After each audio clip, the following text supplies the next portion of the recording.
আরে দাঁড়ান দাঁড়ান, পটলের রেসিপিটা দেখে যান। তার জন্য এখানে নিয়ে নিয়েছি সয়াবিন আর টুকরো করে আলু কেটে নিয়েছি। তো আলুর মধ্যে লবণ আর হলুদ ভালো করে মাখিয়ে নিলাম।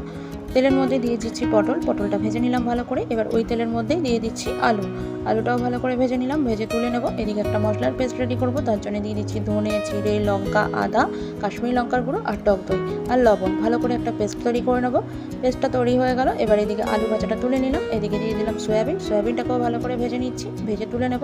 এদিকে কড়াইয়ের মধ্যে সর্ষের তেল দিয়ে দিলাম গোটা গরম মশলা আর গোটা জিরে, ফোড়নের গন্ধ বেরিয়ে আসলো। এবারে সেই পেস্টটা রেডি করে দিয়ে দিলাম। এবারে দিয়ে দিলাম সয়াবিন, ভালো করে কষিয়ে নিচ্ছি। আর দিয়ে দিলাম ভেজে রাখা পটল আর আলু, ভালো করে কষিয়ে নিয়ে এবারে একটু পরিমাণ মতন জল দিয়ে দেবো। আর ঝোলটা আপনারা বুঝে করবেন। আর এই রেসিপিটা কিন্তু খুবই ভালো লাগে খেতে, ভাত রুটি পরোটা সব কিছুর সাথেই জমে যায়। সবশেষে দিয়ে দিলাম শাহি গরম মশলা। এবার এরকম করে গরম গরম নামিয়ে পরিবেশন করুন আর পরিবারের সবাইকে চমকে দিন।